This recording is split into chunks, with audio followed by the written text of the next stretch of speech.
Hi welcome to our channel. ప్రస్తుతం మనతో పాటు దామ్ బాలాజీ గారు సీనియర్ జర్నలిస్ట్ ఒకసారి మాట్లాడదాం. సార్ నమస్కారం. సార్ ఏపీ మద్యం కుంభకోణానికి సంబంధించి మొదటి అరెస్ట్ అయితే జరిగింది సార్. రాజ్ కసిరెడ్డి అరెస్ట్ అయిపోయారు అని చెప్పేసి చెప్తున్నారు. అండ్ అతని రిమాండ్ రిపోర్ట్ కూడా బయటకు వచ్చేసింది. అతను జగన్మోహన్ రెడ్డి గారు నిరికించేశారని కూడా అంటున్నారు. మరి దీనికి సంబంధించి ఎటువంటి వివరాలు ఉన్నాయి? మరి రిమాండ్ రిపోర్ట్ లో ఏముంది సార్? మద్యం కుంభకోణంలో సిట్ తన పరిశోధనని వేగవంతం చేసింది, ఇన్వెస్టిగేషన్ని, అరెస్టులు స్టార్ట్ అయినాయి. ఆల్రెడీ విజయసాయి రెడ్డితో 2 సార్లు సిట్ సమావేశమైంది. విజయసాయి రెడ్డిని గంటల పాటు విచారణ కొనసాగింది. విజయసాయి రెడ్డి అనేక విషయాల్ని సిట్కి ముందు ఉంచాడు. ఎందుకంటే ఈ కుంభకోణంతో విజయసాయి రెడ్డికి కూడా సంబంధం ఉంది. ఈ కేసులో విజయసాయి రెడ్డి అక్యూజ్డ్ నెంబర్ 5గా ఉంటున్నాడు. సో మెల్లగా విజయసాయి రెడ్డి అప్రూవర్గా మారే అవకాశాలు కనిపిస్తున్నాయి. ఎందుకంటే జనరల్గా ఇన్వెస్టిగేటివ్ ఏజెన్సీలు ఏం చేస్తుంటారంటే ఆ కేసులో బలంగా ఉన్న ఒకరిని ఎవరినైనా అప్రూవర్గా మార్చేసి వాళ్ళ వాంగ్మూలాలు బేస్ చేసుకుని మిగతా వాళ్ళని అరెస్ట్ చేస్తారు. ఎందుకంటే మిగతా రకాలైన ఎవిడెన్సులు రకరకాలుగా ఉంటాయి. మెటీరియల్ ఎవిడెన్స్ కావచ్చు, డాక్యుమెంటరీ ఎవిడెన్స్ కావచ్చు, లేకపోతే హ్యూమన్ ఎవిడెన్స్ కావచ్చు, ఇలా రకరకాలుగా ఉంటాయి. ప్రధానంగా ముఖ్యంగా రాజకీయ ప్రేరేపిత కక్ష పెట్టే కేసులంతా కూడా జనరల్ మోడస్ ఆపరెండి ఏం జరుగుతుందంటే ఆ కేసులో ఉన్న ఒకరినో ఇద్దరినో అప్రూవల్గా మార్చేయడం, వాళ్ళని 164 స్టేట్మెంట్లు జడ్జి దగ్గర ఇప్పించడం, దాన్ని బేస్ చేసుకొని మిగతా వాళ్ళని అరెస్ట్ చేయడం అనేది జనరల్గా ఇది మన దేశంలో జరిగేది. ఢిల్లీ లిక్కర్ కుంభకోణంలో కూడా సేమ్ ఇలాంటి ప్యాటర్నే జరిగింది. దాంట్లో ఉన్న అరవిందో శరత్ చంద్రారెడ్డి కావచ్చు, ఇంకొంతమంది బుచ్చిబాబు కావచ్చు, ఇలాంటి వాళ్ళని అప్రూవల్గా మార్చుకున్నారు. వాళ్ళ స్టేట్మెంట్లు బేస్ చేసుకొని కవితను అరెస్ట్ చేశారు, కేజ్రీవాల్ని అరెస్ట్ చేశారు, ఆపులో ఉండే మిగతా వాళ్ళని అరెస్ట్ చేశారనమాట. అంటే ఎవరి మీద మనం కక్ష చేయాలో దీనికి సంబంధించి ముందుగానే ప్లాన్ చేసుకొని వేరే వాళ్ళని కూడా దాంట్లో ఇరికించడం, వాళ్ళ అప్రూవల్గా మారిపోయారని చెప్పడం, ఈ ప్యాటర్న్ ఒకటి కనిపిస్తుంది. ఇప్పుడు ఈ మద్యం కుంభకోణంలో కూడా తెలుగుదేశం కూటమి ప్రభుత్వం ఇదే ప్యాటర్న్ని అనుసరిస్తున్నట్టుగా మనకు కనబడుతుంది. సో మొత్తంగా మద్యం కుంభకోణంలో 29 మందిని అక్యూజ్డ్గా ప్రజెంట్ చేర్చారు. అందులో జగన్ అయితే లేడు. మళ్ళీ కూడా జగన్ని చేర్చే అవకాశం కూడా లేకపోలేదు. అయితే ఇప్పటి వరకు ఈ కేసులో ఏం జరిగిందంటే, 1 విజయసాయి రెడ్డిని విచారించారు, 2 మిథున్ రెడ్డి, పెద్దిరెడ్డి రామచంద్ర రెడ్డి కొడుకు, జగన్కి చాలా క్లోజు మిథున్ రెడ్డిని కూడా దీంట్లో విచారించారు. ఆల్రెడీ మిథున్ రెడ్డి సుప్రీంకోర్టు వరకు వెళ్ళి కొంత ఊరట అంటారు కదా, అలాంటి ఊరట అంటే ఈ మంత్ ఎండ్ వరకు కూడా ఆయన్ని అరెస్ట్ చేయొద్దండి అని సుప్రీంకోర్టు చెప్పింది. విచారణ జరగబోతుంది కాబట్టి ఆ మేరకు ఆయన అరెస్ట్ చేయలేదు. బట్ విచారణకైతే ఆయన కోఆపరేట్ చేయమన్నాడు, ఆయన కూడా కోఆపరేట్ చేస్తున్నాడు, వచ్చాడు. ఇక కసిరెడ్డి రాజ్ రెడ్డి, ఈయన పూర్తి పేరు కసిరెడ్డి రాజశేఖర్ రెడ్డి, రాజ్ కసిరెడ్డిగా ఆయన మార్చుకున్నాడు. ఆయన ఎన్ఆర్ఐ. ఆయన గత ప్రభుత్వంలో ఐటీ సలహాదారుగా పనిచేశాడు. సో ఆయనకి మధ్య కుంభకోణానికి సంబంధించి అప్పగించారు. ఇదేంటంటే ఆంధ్రప్రదేశ్ స్టేట్ బెవరేజెస్ కార్పొరేషన్ కింద వీళ్ళే గవర్నమెంటే షాపుల్ని రన్ చేసినప్పుడు కొన్ని కొత్త బ్రాండ్లు కావచ్చు, లేదా పాత బ్రాండ్లని కొత్తగా ఇంట్రొడ్యూస్ చేయడం కావచ్చు, ఇవన్నీ ఇంట్రొడ్యూస్ చేశారు. ఈ క్రమంలో తను కొన్ని బ్రాండ్లని ఇచ్చేసి వాళ్ళకి రేట్లు ఫిక్స్ చేసి రేట్లలో కమిషన్ తమకి ఇవ్వాలి. అది నెలకు 60 కోట్ల వరకు వసూలు చేశారు. ఈ కమిషన్ ఎవరు ఎక్కువ ఇస్తే వాళ్ళకి కోటా కూడా అంటే సప్లై ఎక్కువగా ఉండేట్టుగా కూడా ఇతను చూసుకోవడం. దీనికి సంబంధించి విజయసాయి రెడ్డి చెప్పిన దాని ప్రకారం వాళ్ళ ఇంట్లోనే 2 మీటింగ్ జరిగినాయి. బట్ డబ్బులు ఎవరికి ఎన్ని పోయినాయని నాకు తెలియదు అని ఆయన చెప్పేశాడు.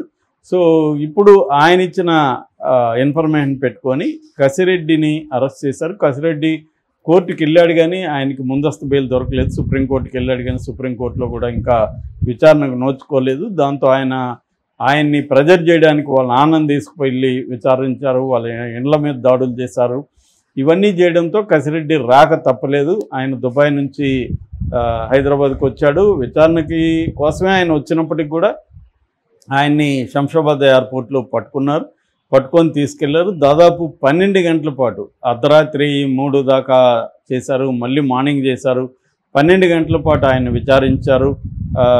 విజయసాయి రెడ్డి చెప్పిన ఇన్ఫర్మేషన్ పెట్టుకొని విచారించారు. విచారించిన తర్వాత ఆయన్ను ఏసీబీ కోర్టులో ప్రవేశపెట్టారు. ఏసీబీ కోర్టు జడ్జి గారు భాస్కర్ రావు ఇతను సిఐడి కోర్టులో కదా పెట్టాలి, ఎందుకంటే సిఐడికి సంబంధించిన ఇన్వెస్టిగేటివ్ ఏజెన్సీ సిఐడి కదా అనేది అడిగినప్పుడు అక్కడ ఉన్న దమ్మాలపాటి శ్రీనివాస్ ఏజీగా ఉంటున్నాడైనా అడ్వకేట్ జనరల్, తర్వాత పిపి కళ్యాణ్, వీళ్ళిద్దరు కూడా ఆర్గ్యుమెంట్లు ఏమని చెప్పారంటే ఇది పీసీ యాక్ట్ కింద ఉంది కాబట్టి, పీసీ యాక్ట్ ఉన్నప్పుడు, పీసీ అంటే ప్రివెన్షన్ ఆఫ్ కరప్షన్ యాక్ట్ ఉంది కాబట్టి ఈ కోర్టులో చేయొచ్చు, ఈ కోర్టు రిమాండ్కి పంపించవచ్చు అనేది జడ్జి గారిని కన్విన్స్ చేశారు. అక్కడున్న పొన్నవాళ్ళు సుధాకర్ రెడ్డి మళ్ళీ ఆయన రంగంలోకి వచ్చాడు. ఈయన తరఫున కూడా పొన్నవాళ్ళు సుధాకర్ రెడ్డి వాదించాడు, కానీ ఆయన వాదనని జడ్జి గారు కన్విన్స్ చేయలేదు.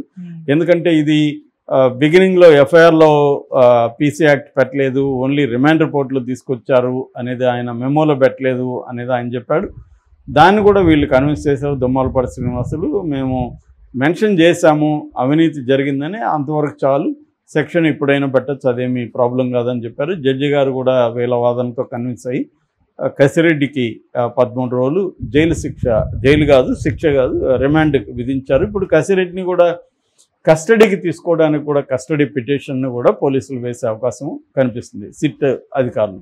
అయితే ఇక్కడ ఇప్పుడు ఒక వార్త వైరల్ అవుతుంది, అదేంటంటే వీళ్ళ రిమాండ్ రిపోర్ట్లో కసిరెడ్డి కసిరెడ్డి ఇది జగన్ చేయమంటేనే నేను చేశాను, డబ్బులంతా కూడా జగన్కే వెళ్ళాయి, జగనే మాకు ఈ స్కీమ్ ఎలా చేయాలి ఏంటి చెప్పించాడు, దీనికి సంబంధించి విజయసాయిరెడ్డి, మిథున్ రెడ్డి, సజ్జల శ్రీధర్ రెడ్డి, వాసుదేవ్ రెడ్డి మేము అందరూ కూడా విజయసాయిరెడ్డి వాళ్ళ ఇంట్లో 2 సార్లు సమావేశమైనాం, ఎలా చేయాలి అవన్నీ కూడా మేము చూసాము. విజయసాయిరెడ్డి కూడా దీంట్లో భాగమే, ఆయనకి తెలియదు అనేది అబద్ధం, ఆయన కూడా ఇన్వాల్వ్ అయ్యాడు. అట్లాగే సజ్జల శ్రీధర్ రెడ్డి, వాసుదేవ్ రెడ్డి ఎండి దానికి కార్పొరేషన్ అయ్యాడు. ఇదంతా మేము సత్యప్రసాద్ అసిస్టెంట్ సెక్రటరీ సత్యప్రసాద్కి అప్పగించాం, దీన్ని గ్రౌండ్ లెవెల్లో ఎట్లా చూడాలి అనేది. అట్లాగే ధనంజయ రెడ్డి జగన్ కార్యదర్శి, అలాగే జగన్కి ఓఎస్డీ ఉన్న కృష్ణమోహన్ రెడ్డి కూడా దీంట్లో ఇన్వాల్వ్ అయ్యారు.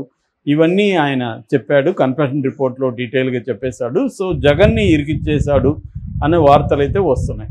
అయితే ఇక్కడ మనకి అర్థం కావాల్సింది ఏంటంటే రిమాండ్ రిపోర్ట్ అనేది ఎప్పుడు కూడా ఫైనల్ కాదు, అథెంటిక్ కాదు. రిమాండ్ రిపోర్ట్లో కన్ఫెషన్ రిపోర్ట్ కూడా యాడ్ చేస్తారు. కన్ఫెషన్ రిపోర్ట్ మీద ఇతను సైన్ చేసి ఉండాలి. ఒకటి సైన్ చేసున్నా కూడా రేపు కోర్టులో నన్ను పోలీసులు బెదిరించి సైన్ చేసుకున్నారు, కన్ఫెషన్ రిపోర్ట్లో ఉన్నదంతా అబద్ధం అని కూడా చెప్పచ్చు. ఇక్కడేమో అసలు కన్ఫెషన్ రిపోర్ట్లో ఈయన సంతకం కూడా లేదు, కసిరెడ్డి సంతకం లేదు. కసిరెడ్డి సంతకం లేనప్పుడు జగనే చేశాడని కసిరెడ్డి చెప్పాడని వీళ్ళు చెప్పడం అది నమ్మశక్యంగా లేదు. ఒకవేళ ప్రచారం కోసం వీళ్ళు చేయొచ్చు. మీడియా ఏం చేస్తుంది, తెలుగుదేశం మీడియా జగనే చేశాడంట, కసిరెడ్డి చెప్పేశాడు అన్న ఒక నెరేటివ్ని జనంలోకి తీసుకోవడానికి ట్రై చేస్తున్నారు. కానీ టెక్నికల్గా కోర్టులో ఇది చెల్లదు, అందుకనే జగన్ పేరు కూడా యాడ్ చేయలేదు. కోర్టులో చెల్లాలంటే ఇతను సంతకం చేసి ఉండాలి, లేదా ఇతను అప్రూవర్గా మారాలి, లేదు విజయసాయిరెడ్డి ఏమన్నా అప్రూవర్గా మారి ఇది జగనే చేశాడని చెప్తాడేమో చూడాలి.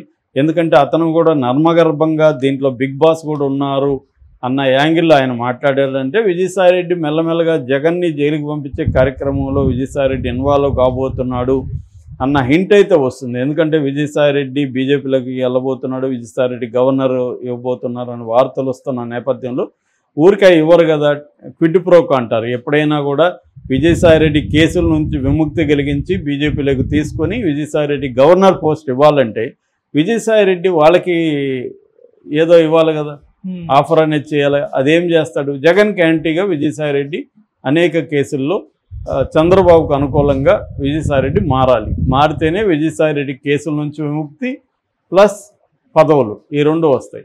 సో అందుకనే విజయసాయిరెడ్డి మెల్లమెల్లగా కయ్యం పెట్టుకునేదానికి ట్రై చేస్తున్నాడు. పొలిటికల్గా డ్యామేజ్ చేయడం జగన్ని, 2 లీగల్గా డ్యామేజ్ చేయడం, ఈ 2 యాంగిల్లో విజయసాయిరెడ్డి వెళ్తున్నట్టుగా మనకి కనబడుతుంది.